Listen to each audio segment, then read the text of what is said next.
बहुत समय पहले की बात है। पहाड़ों के बीच में बसा एक खुशहाल गांव था, चंदनपुर, जहां एक गरीब कुम्हार अपने कुछ मटके बना रहा था। सुबह का समय था। सुखिया हाथ में थैला लिए बाजार से लौट रहे थे। तभी सामने से बिरजू लाठी टेकते हुए निकले।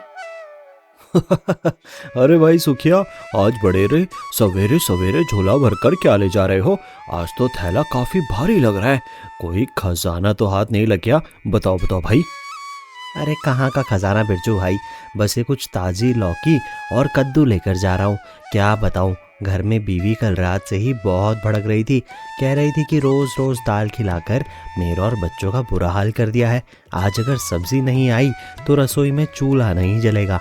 बस इसी डर से आज जल्दी बाजार दौड़ गया था। वाह क्या बात है। वाह भाई वाह, भाभी जी का खौफ तो तुम्हारे चेहरे पर साफ नजर आ रहा है। अच्छा किया भाई, शांति बनी रहनी चाहिए। जाओ, वरना कद्दू ठंडा हो गया तो फिर डांट भी पड़ेगी। हाँ। दोनों हंसते हुए अपनी अपनी राह निकल जाते हैं। तभी गलियों के मोड़ से माधव कुम्हार अपने चाक पर बैठा दिखाई देता है। वो बड़ी तन्मयता से मिट्टी के घड़े बना रहा था। उसकी पत्नी पार्वती पास ही खड़ी घड़ों पर पानी छिड़क रही थी। माधव ने अचानक हाथ रोका और उस अनोखे चमकते हुए घड़े को गौर से देखने लगा, जो उसने कल ही तैयार किया था। अरे पार्वती, ओ पार्वती, इधर आ और जरा देख तो सही, इस घड़े को क्या चमक है। इसमें मैंने आज तक हजारों बर्तन बनाए, पर जो बात इस मिट्टी में है वो पहले कभी नहीं देखी। इसकी बनावट देखो, इसका रंग देखो, जैसे साक्षात कुदरत ने इसमें जान फूंक दी हो। कमाल है भाई, एकदम कमाल है। मुझे तो यकीन ही नहीं हो रहा कि ये मेरे ही हाथों का कमाल है। हाँ जी, आप सच कह रहे हैं। इसकी खुशबू तो पूरे आंगन में महक रही है। जैसे ही इसमें पानी भरती हूँ, ऐसा लगता है जैसे चंदन की खुशबू घुल गई हो। लेकिन सुनिए, गांव में बातें बहुत जल्दी फैलती हैं। कहीं ऐसा ना हो कि हमारी ये खुशी को किसी की नजर लग जाए। अरे पगली, तू भी ना बस डरती रहती है। ये तो ऊपर वाले का आशीर्वाद है। जो भी इस घड़े का पानी पिएगा उसकी आत्मा तृप्त हो जाएगी। लोग कहेंगे कि माधव कुम्हार ने क्या चीज बनाई है। वाह भाई माधव, मान गए तुम्हें। माधव खुशी से झूमने लगता है और तभी दूर से लाला धनीराम अपने भारी भरकम शरीर को हिलाते हुए हाथ में चांदी वाली लाठी लिए आता दिखाई देता है। उसके पीछे उसका वफादार लठैत गंगू कंधे पर अंगोछा डाले सीना तान कर चल रहा था। लाला की नजर उस चमकते घड़े पर पड़ती है और उसकी आंखें लालच से चमक उठती हैं। राम राम माधव, वाह भाई क्या बात है। आज तो तुम्हारे आंगन किसी राजमहल की तरह महक रहा है। अरे गंगू, जरा देखते हुए खड़ा, क्या नक्काशी है, क्या चमक है। माधव बेटा, सुना है तूने कोई जादुई घड़ा बनाया है। जरा हमें भी तो दिखाओ, हम भी तो देखें कि मिट्टी के पुतले ने मिट्टी से क्या करिश्मा कर दिखाया। हाँ हाँ लाला जी, चमक तो ऐसी है कि आंखें चौंधिया रही है।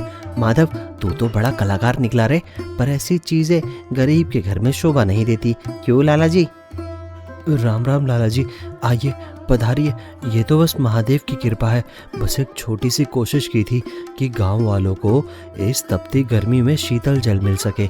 इसमें कोई जादू नहीं है लाला जी, बस मेहनत और चंदनपुर की माटी का प्रेम है।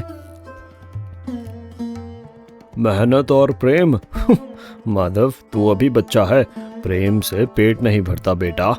देख, मैं तुझे एक मौका दे रहा हूँ। ये घड़ा मुझे दे दे, बदले में मैं तुझे 5 सोने की मोहरें दूंगा। सोच ले, 5 सोने की मोहरें तू अपनी गरीबी मिटा सकता है, पार्वती के लिए गहने ले सकता है। बोल, क्या विचार है?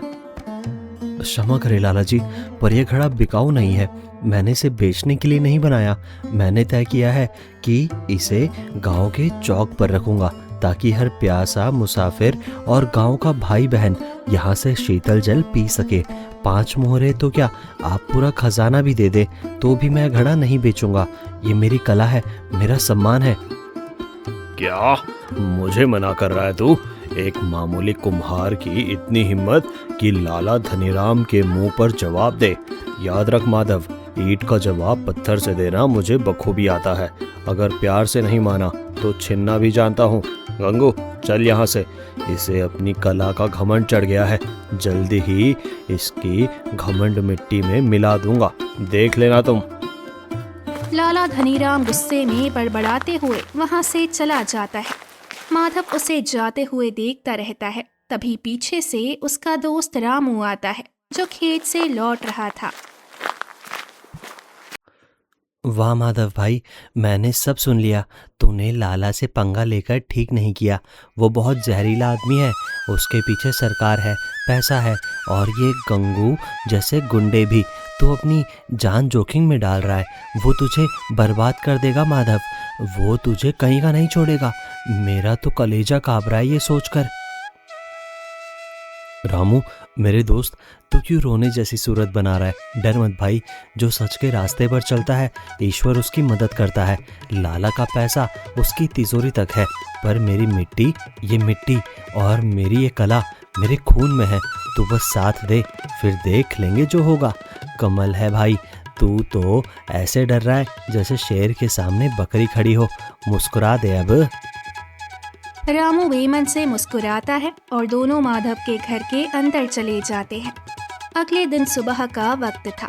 माधव का पड़ोसी ढिंचक दीनू हाथ में जाल लिए अपनी लुंगी घुटनों तक चढ़ाए मटकते हुए नदी की तरफ जा रहा है।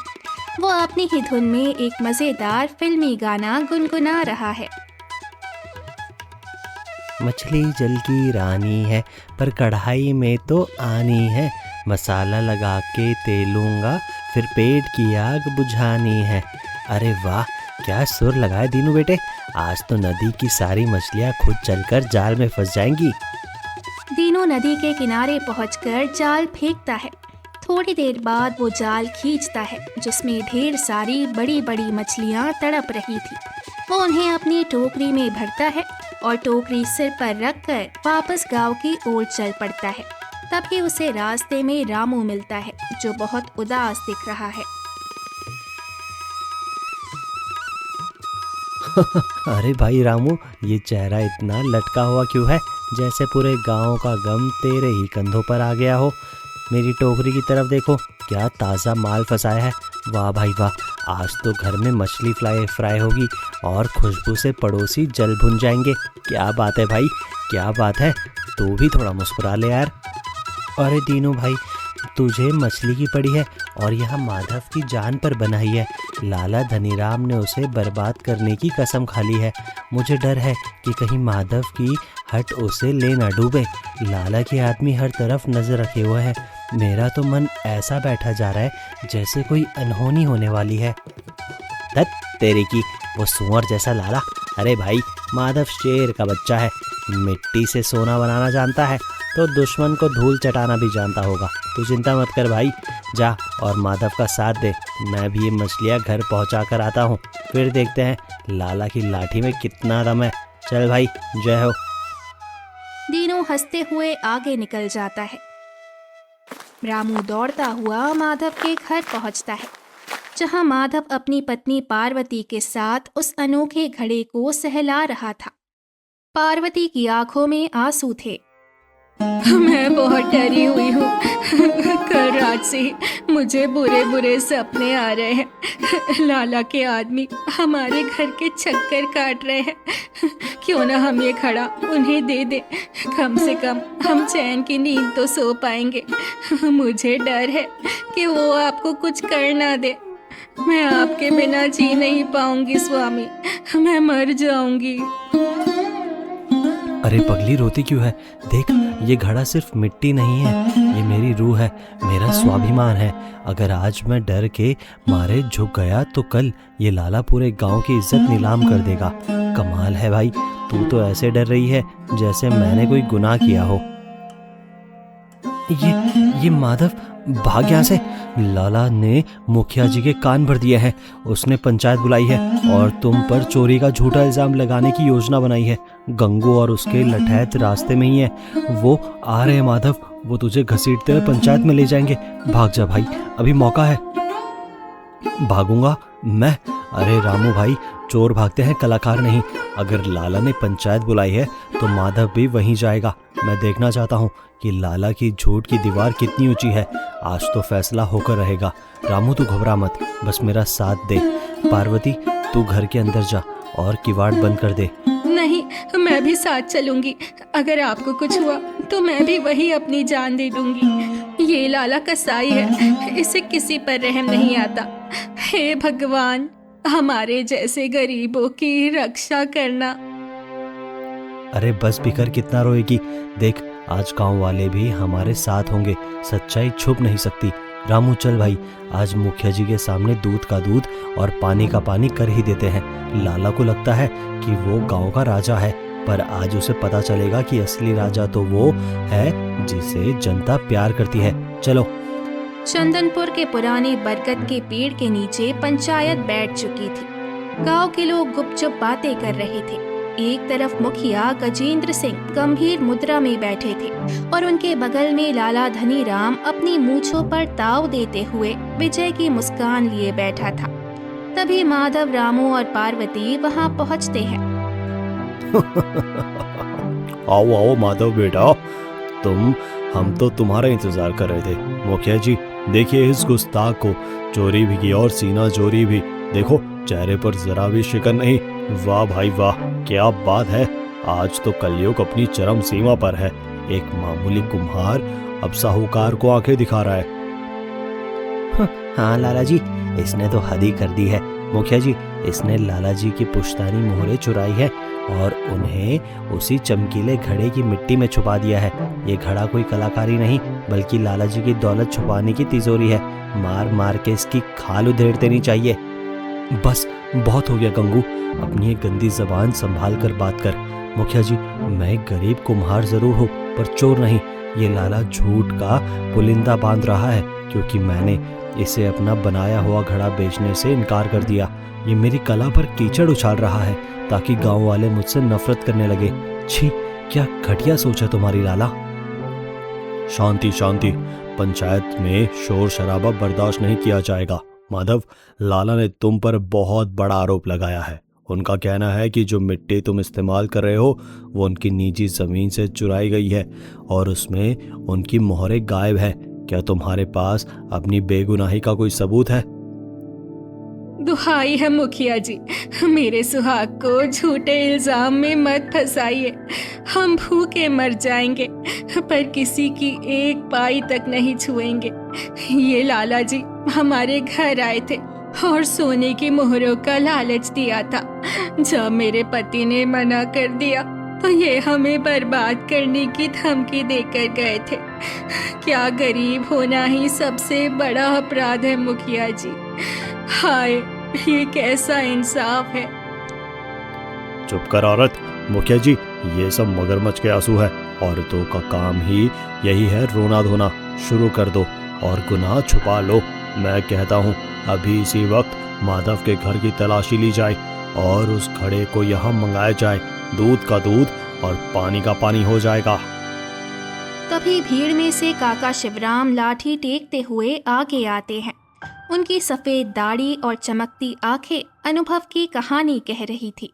उनके आते ही पंचायत में सन्नाटा छा जाता है। रुको, किसी को कहीं जाने की जरूरत नहीं। मुखिया जी, मैं इस गांव का सबसे पुराना बाशिंदा हूँ और मैंने इस माटी को बनते और बिगड़ते देखा है। लाला धनीराम, तुम जिस जमीन की बात कर रहे हो वो बंजर है। वहाँ ऐसी खुशबूदार मिट्टी मिल ही नहीं सकती जो माधव के घड़े में है। कमाल है भाई लाला, तुम तो झूठ बोलने में भी कंजूसी नहीं करते। अरे काका, आप क्यों बीच में पड़ रहे हो? आप तो बूढ़े हो गए हो। आपकी याददाश्त साथ छोड़ रही होगी। ये मिट्टी मेरी है। वाह भाई वाह, क्या बात है। मेरी याददाश्त? लाला, मैंने वो दौर देखा है जब तुम्हारी दादाजी हमारे यहाँ पानी भरा करते थे। सुनो मुखिया जी, इस मसले का हल बहुत आसान है। माधव का वो घड़ा यहाँ लाया जाए। अगर वो घड़ा वाकई जादुई है और उसमें सच्चाई की महक है तो वो खुद गवाही देगा। ठीक है काका। माधव, जाओ और वो घड़ा यहाँ लेकर आओ। आज पूरे गांव के सामने इस विवाद का अंत होगा। माधव दौड़ता हुआ अपने घर जाता है और उस चमकते हुए घड़े को सिर पर रखकर वापस पंचायत में आता है। घड़े से ऐसी दिव्य सुगंध आ रही थी। अब देखो असली खेल लाला, अगर इसमें तुम्हारी मोहरें हैं तो जरा हाथ डालकर निकाल लो, पर याद रहे अगर मिट्टी ने तुम्हें पहचान लिया कि तुम झूठे हो तो मिट्टी तुम्हारे हाथ को कभी नहीं छोड़ेगी। क्या तैयार हो लाला? हाँ क्यों नहीं, अभी निकालता हूँ अपनी मोहरें। गंगू देख क्या रहा है, हाथ डाल इसमें। नहीं लाला जी, मुझे तो इस घड़े से डर लग रहा है, इसकी चमक तो आग जैसी दिख रही है, आप ही डालिए ना हाथ। क्या हुआ लाला जी, पाँव भारी हो गए क्या? अभी तो बड़े शेर बन रहे थे, अब बिल्ली की तरह क्यों मियाऊं मियाऊं करने लगे हो? डालिए ना हाथ, अपनी मोहरें ले लीजिए और हमें जेल भिजवा दीजिए। वाह भाई वाह लाला जी, आपकी तो हवा ही निकल गई। तभी गांव की एक वृद्ध दादी गोमती भीड़ से निकलकर सामने आती है। अरे भाई, क्या बात है, लाला जी का हाथ क्यों रुक गया? अभी तो बड़ी डींगे हाँक रहे थे कि मिट्टी इनकी है, मोहरे इनकी है। क्या बात है, अब क्या सांप सूंघ गया है? हाथ डालो और अपनी दौलत निकाल लो। चुप चुप कर बुढ़िया, मुझे थोड़ा चक्कर आ रहे हैं। ये घड़ा कोई साधारण चीज नहीं है, इसमें माधव ने जरूर कोई काला जादू किया है। देखो कैसे इसकी चमक मेरी आंखों में चुभ रही है। मुखिया जी, ये मुझे मारना चाहता है। लाला बहानेबाजी छोड़ो, अगर तुमने चोरी का इल्जाम लगाया है तो साबित करो, वरना पंचायत का फैसला तुम्हारे खिलाफ जाएगा। माधव, क्या तुम तैयार हो? हाँ मुखिया जी, मैं तैयार हूँ। लाला जी, आप हाथ डालने से डर रहे हैं ना? देखिए, मैं अपना हाथ इस घड़े में डालता हूँ। अगर मैंने चोरी की है तो ये मिट्टी मुझे भस्म कर दे, और अगर मैं सच्चा हूँ तो महादेव मेरी लाज रखे। माधव धीरे धीरे अपना हाथ उस चमकते हुए घड़े के अंदर डालता है। घड़े के अंदर से एक दिव्य नीली रोशनी निकलती है और पूरा बरगद का पेड़ उस रोशनी से नहा जाता है। माधव हाथ बाहर निकालता है तो उसके हाथ में सोने की मोहरें नहीं बल्कि ताजे गुलाब के फूल निकलते हैं। क्या बात है, कमाल है, सच में कमाल है, ये तो चमत्कार हो गया भाई। देखा लाला, मिट्टी कभी झूठ नहीं बोलती। ये माधव की ईमानदारी की खुशबू है जो गुलाब बनकर महक रही है। अब तुम्हारी बारी है लाला, डालो हाथ। अगर तुम्हारी मोहरें इसमें हैं तो वो बाहर आ जाएंगी।